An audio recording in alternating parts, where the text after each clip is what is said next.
ఇంకా sun rise అవుతుంది పొలాలలో. ఆల్రెడీ ఫార్మర్స్ అయితే వాళ్ళ పని మొదలు పెట్టారు. సిటీకి విలేజ్కి కంప్లీట్గా డే అండ్ నైట్ డిఫరెంట్ ఉంటుంది. ఎందుకంటే ఈ టైంకి అసలు మనం నిద్ర కూడా లేం. బట్ ఇక్కడ ఫార్మర్స్ ఆల్రెడీ వాళ్ళు ఫార్మ్స్లో వర్క్ చేయడం మొదలు పెట్టారు. ఎర్లీ మార్నింగ్ స్కూల్స్ జరుగుతున్నాయి అనుకుంటా. పిల్లలు ఆల్రెడీ స్కూల్కి అయితే వెళ్తున్నారు. ఎండాకాలం మొదలైంది. ఆల్రెడీ ఇక్కడ కొద్దిగా వాటర్ ప్రాబ్లం స్టార్ట్ అయినట్టుంది. యూ కెన్ సీ ట్యాంకర్స్తో వాటర్ తీసుకెళ్తున్నారు.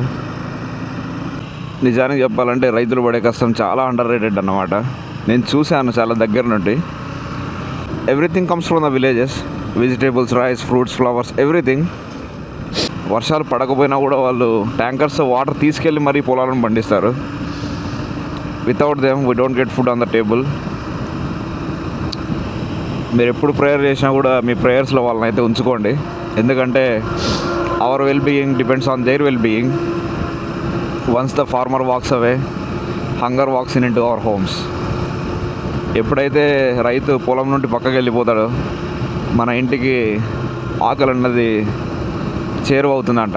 అది నిజమే.